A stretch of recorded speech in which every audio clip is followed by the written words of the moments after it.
Here's just a thought for this week. This last weekend, we talked about faith versus flesh as we finished up our Resolute series at River of Life. You know, it's interesting because as I was studying to prepare that message, I was reminded of all the times that Jesus continually really challenged people in the fact that when you were going to be a disciple of Jesus Christ, it meant that you were going to deny yourself. You were going to give up on the things that you thought were important prior to meeting Christ and really pursue Him and chase after Him with all of your heart. It's funny because we read those passages of Scripture and we like to quote them even from time to time.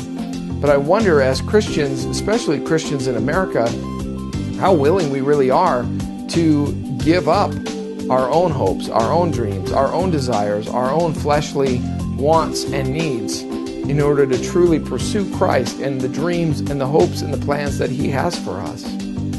I've listed some scriptures on the screen right now that I want you to look up and read over this next week and be challenged by them.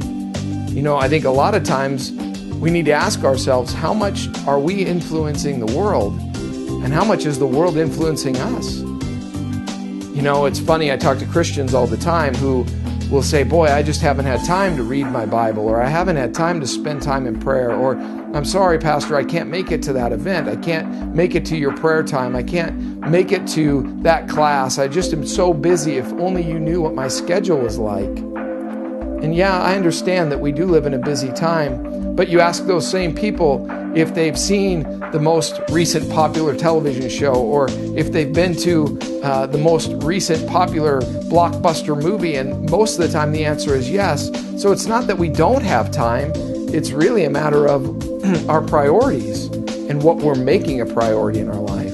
Please don't take this the wrong way. This isn't a guilt session by any stretch, but I do think it's important for us as believers to make sure that our priorities are aligning with who Jesus Christ wants us to be.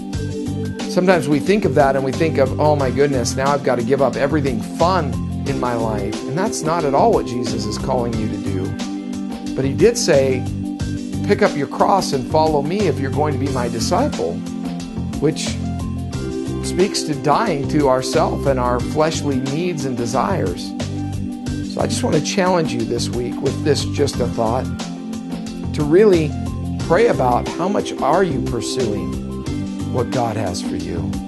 You see, when we come in alignment with what God's will is for our life, we will find pure joy, pure happiness, truth, life, hope to our existence.